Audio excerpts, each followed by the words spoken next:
everyone, welcome to my YouTube channel Chemistry Hub.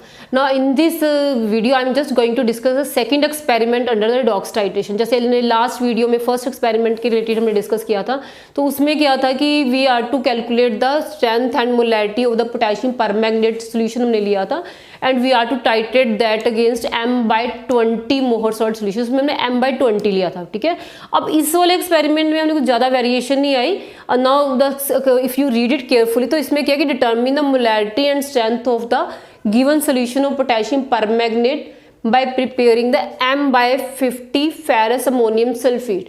कि in case exam में आपको जरूरी नहीं हर बार m/20 ही आना. They can ask you regarding m/50, m/40, m/100, कुछ भी वो डाल सकते हैं. ठीक है, तो जब भी आपको मोलैरिटी चेंज करके देते थे इसका उसके ऊपर इतना मीन्स की इफेक्ट नहीं आता. मीन्स कि जब आपने इसके स्टेप्स लिखने हैं, जैसे आपको नो डाउट चलो इस वजह से आपको एक्सपेरिमेंट आ गया है. ठीक है, जो उसके बाकी स्टेप है, स्टार्टिंग वाले स्टेप्स है, लाइक जैसे जो स्टार्टिंग वाले स्टेप में आप लिखते हो chemical operators, then chemical required, all this step will remain same. ये स्टार्टिंग वाले सारे स्टेप्स सेम रहेंगे. ठीक है, स्टार्टिंग वाले स्टेप्स में जैसे आपको पता है कौन कौन से स्टेप्स हैं. You know that chemical operators है. I'm just going to count that because you have already seen in that the last video में तुम लोगों ने सारा देखा हुआ है. If you haven't seen that video then just go through the last video where I have mentioned all the different steps. ठीक है, तो स्टार्टिंग वाले जो स्टेप्स हैं, स्टार्टिंग वाले स्टेप्स में कौन कौन से हैं, what are the chemical operators required, operators कौन से चाहिए हमें, देन मीन्स की what are the different chemicals that are required for performing the titration, वो भी सेम रहेंगे. बस आपने उसमें m/a मीन्स की इस बार आपने क्या बनाना है, m/50 बनाना है. देन इसमें theory will again same, theory वाला पार्ट भी सेम रहेगा. Then you are to write the molecular equation, molecular equation भी वही वाली लिख देनी है आपने. आयनिक इक्वेशन भी सेम रहेगी. देन जो आपका नेक्स्ट पार्ट आएगा ऑब्जर्वेशन का. ऑब्जर्वेशन में क्या आएगा, ऑब्जर्वेशन में भी आपका वही आएगा कि the solution taken in the burette. ठीक है, वो पोटेशियम परमैंगनेट ही लिखोगे. Then solution taken in the titration flask that you will mention. इसमें आप मेंशन कर दोगे m/50 दैट मोहर सॉल्ट. इसमें आपने m/50 मोहर सॉल्ट कर देना. जैसे उसमें आपने m/20 मोहर सॉल्ट किया, इसमें m/50 मोहर सॉल्ट करोगे. ठीक है, then solution volume of the solution taken the titration, वो भी 10 ml ही रहेगा. मीन्स यहाँ तक एग्जैक्टली सेम ही जाएगा, कोई इसमें फर्क नहीं आएगा. एज सच ही लिखना है. डिफरेंस बस आपका जाके आएगा इसकी जनरल कैलकुलेशन. तो I am just going to take that topic, general calculation ही मैं दोबारा ले रही, बाकी सारा आपने वहीं से ही देखना है. तो I am just going to take the general calculation for this. तो जनरल कैलकुलेशन में अगेन फर्स्ट स्टेप आपको पता है. फर्स्ट स्टेप हमारा क्या है, to calculate the molarity of the potassium permanganate. जब आपने स्ट्रेंथ एंड मोलैरिटी दोनों चीजें निकालनी, तो स्ट्रेंथ निकालने से पहले हमें मोलैरिटी पता होनी चाहिए. तो फर्स्ट स्टेप क्या है, to calculate the molarity of KMnO4. ठीक है, नाउ इसमें अगेन यू विल राइट, जैसे आपको पता है कि we are having 2 type of solution. एक ऑक्सीडाइजिंग एजेंट पोटेशियम परमैंगनेट है. ठीक है, और दूसरा हमारे पास क्या standard solution that is Mohr salt. इन दोनों के लिए आपने डाटा लिख लेना है. ठीक है, जैसे आपको पता है कि पोटेशियम परमैंगनेट जिसकी आपने स्ट्रेंथ फाइंड आउट करनी है उसको हम सोल्यूशन नंबर 1 असाइन करते हैं, जैसे हमने लास्ट एक्सपेरिमेंट में किया था. तो you will right the data for potassium permanganate के लिए आप लिख लोगे जो KMnO4 है. ठीक है, उसके लिए जो मीन्स की नंबर ऑफ मोल्स भी सेम ही रहेंगे. नंबर ऑफ मोल्स इसके कितने, N1 कितना रहेगा, इट इज़ 2 अगेन. और इसका V1 है, तो V1 आपको मीन्स की XML हम लेंगे क्योंकि वो भी हमने ब्यूरेट की रीडिंग से ही डिटरमिन करना है. देन M1 आपने कैलकुलेट करना है. इसके लिए आपका ये वाला डाटा हो गया.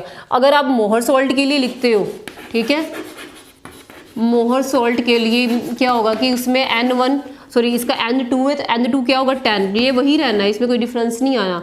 और मोलैरिटी में फर्क आएगा. अब आपने उसमें मोलैरिटी की लिखी थी कि m/20. यहाँ पे ये स्टेप थोड़ा चेंज, इसीलिए मैंने इसकी जनरल कैलकुलेशन डिस्कस की है कि मोलैरिटी कितनी है, m/20. इसमें m/50 है मोलैरिटी. आप इसको मीन्स की m/50 और 1/50 भी लिख सकते हो. ठीक है, इतनी इसकी मोलैरिटी है 1/50. और इसका जो वॉल्यूम है, वॉल्यूम दैट मीन्स की volume taken for the titration, वो हमने कितना लिया है, वो 10 ml ही लिया है. ये डाटा इसका है. Again you will apply the same molarity equation. उसी वे से आपको मेंशन करोगे अप्लाइंग द मोलैरिटी इक्वेशन. आप इसमें अप्लाई क्या करोगे, मोलैरिटी इक्वेशन जब आपने इसमें अप्लाई कर देनी है तो you will write it like this कि M1 V1 over N1 is equal to M2 V2 over N2. Okay. ये वाली जो साइड है that is for the KMnO4, ये हमने KMnO4 के लिए डाटा लिखा है, और ये हमारा किसका डाटा है, that is for the Mohr salt, ये हमारा मोहर सॉल्ट के लिए हमने लिखा है, ठीक है। तो इस वजह से आपने लिख देना। Now you will just mention the values, इसमें जो M1 है वो तो आपको नहीं कैलकुलेट करनी है, ठीक है। M1 तो ऐसे रहेगी, और V1 भी आप ब्यूरेट रीडिंग निकालोगे, देन उसके बाद कंकॉर्डेंट रीडिंग लोगे, उसका जो एवरेज वॉल्यूम है, तो उसके प्लेस पे आप X मेंशन कर दोगे, ठीक है।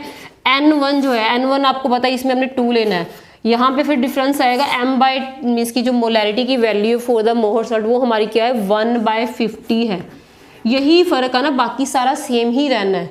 इसी वजह से अगर M/40 M/100 भी आ जाए तो आपने बाकी सब कुछ सेम ही रखना है। जहाँ पे मोलैरिटी आपने लिखनी है इसकी मोहर सॉल्ट की, वहाँ पे मीन्स की 50 है तो या 1/100 1/40 जो भी मीन्स आपको क्वेश्चन में तो वो आप कर सकते हो। तो इसमें आएगा 1/50 × 10 किसका वॉल्यूम है जो हमने टाइप्स का लिया हुआ। आप यही क्वेश्चन अप्लाई कर रहे हैं ना, M2 V2 over N2, M2 is given to you M1/50, V2 volume हम टाइट्रेशन फ्लास्क में पिपेट आउट करके ले, वो भी हमें नोन है तो वो हम 10 ml लिख देंगे। और इसका जो मीन्स की नंबर ऑफ मोल्स है, नंबर ऑफ मोल्स आपने बैलेंस इक्वेशन में देखा ही है कि फेरस अमोनियम सल्फेट के कितने नंबर ऑफ मोल्स कंज्यूम हो रहे हैं, वो है 10। आप इसमें 10 लिख दोगे, ठीक है। इसके बाद हमने इसको सिंप्लीफाई करना, जब सिंप्लीफाई करोगे तो यू कैन सी कि 10 तो कैंसिल हो जाएगा, ठीक है। यहाँ से फिर आपके पास क्या रह जाएगा, इसको हम आगे यहाँ पे कंटिन्यू करते हैं। तो इसमें क्या आएगा M1, ठीक है, M1 × X divided by 2 is equal to 1/50। यहाँ तक आपका मीन्स कि इतना आ जाएगा। जब आप इसको कैलकुलेट करोगे तो M1 किसके इक्वल आएगा, यू कैन मेंशन के, कैंसिल करोगे तो 2 और यहाँ पे 25 आ गया, ठीक है। तो M1 will be equal to 1/25x।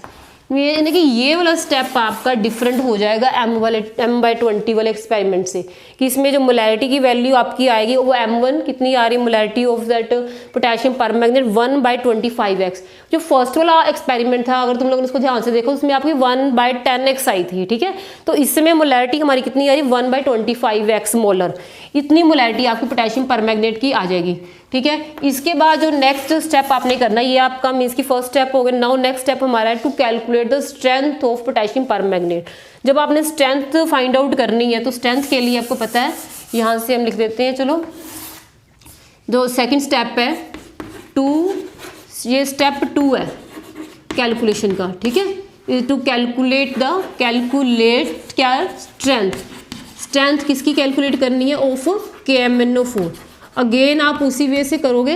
तो स्ट्रेंथ का जो फॉर्मूला है वो आपको पता है, हमने लास्ट इक्वेशन में जो आपने लास्ट एक्सपेरिमेंट है उसमें किया हुआ है। तो strength is equal to what, it is equal to the molarity, इसमें जो मोलैरिटी आई है multiplied by the molar mass, वही फॉर्मूला इसमें आना है मोलर मास।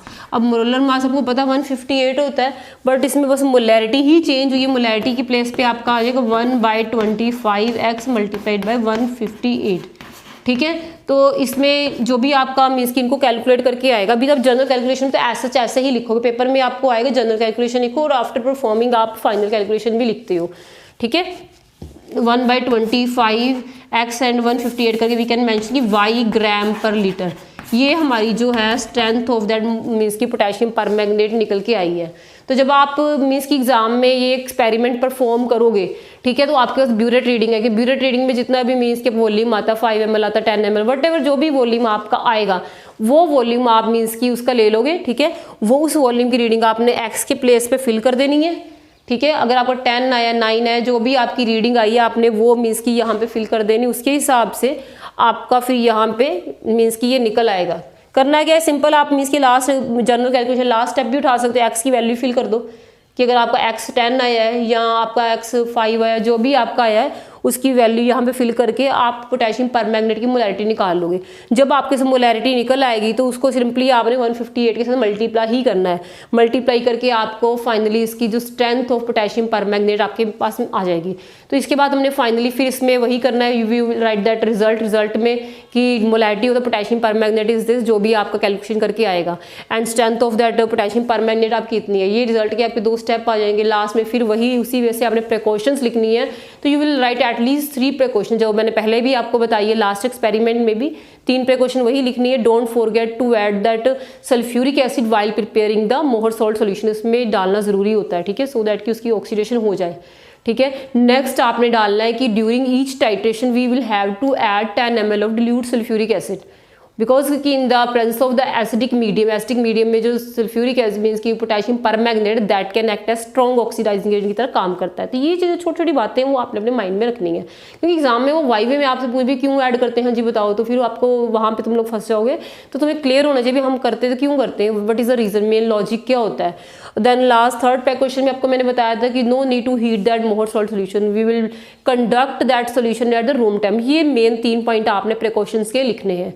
तो I think this is all about this volumetric analysis. जो वॉल्यूमेट्रिक एनालिसिस के हमने 2 एक्सपेरिमेंट रेडॉक्स टाइट्रेशन में किए हैं, ठीक है। ये मीन्स कि इस अगर पूरे प्रोसीजर को आप लोग ढंग से समझ लोगे तो आई थिंक कोई भी आपको सोल्यूशन दे रेडॉक्स टाइट्रेशन से रिलेटेड तो यू कैन हैंडल दैट। तो if there is any doubt regarding these titration या कोई भी एक्सपेरिमेंट के रिलेटेड आपको डाउट है तो you can write it in the comment box so that we can just take that doubt and हम उसको डिस्कस भी कर सके। So please like this video and share this video, and if you have any doubt then you can mention over there and stay connected with the video so that कि जो next हमने salt analysis या बाकी topics करने हैं you can get the notification means की about all these videos. So thanks for watching this.